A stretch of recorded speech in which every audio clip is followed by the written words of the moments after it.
आपण पाहताय महाराष्ट्र खबर न्यूज। या बातमीचे प्रायोजक आहेत श्री गणेश ज्वेलर्स अँड सराफ दक्षिण पुणे। दादरमधून एक संतापजनक बातमी समोर येते। पीटीच्या शिक्षकाने विद्यार्थिनीचा शाळेतच विनयभंग केल्याची घटना घडली। या प्रकरणी भोईवाडा पोलीस ठाण्यामध्ये विनयभंगाचा गुन्हा दाखल करण्यात आला आहे। शिक्षकाला भोईवाडा पोलिसांनी अटक केली आहे।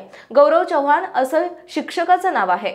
याबाबत मिळालेल्या माहितीनुसार दादरच्या पूर्व परिसरात असलेल्या एका शाळेत 12 वर्षीय मुलगी शिकत आहे।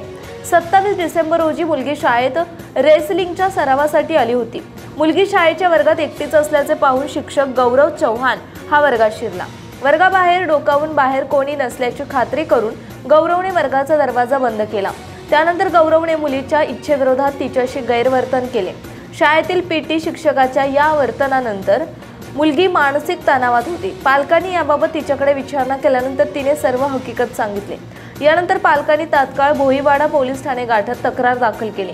पालकांच्या तक्रारीनुसार पोलिसांनी गौरव चव्हाण या शिक्षकाविरोधात गुन्हा दाखल करून त्याला अटक केली आहे। पोलीस पुढील तपास करतायत।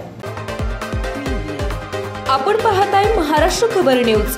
या बातमीचे प्रायोजक आहेत श्री गणेश ज्वेलर्स अँड सराफ दक्षिण पुणे।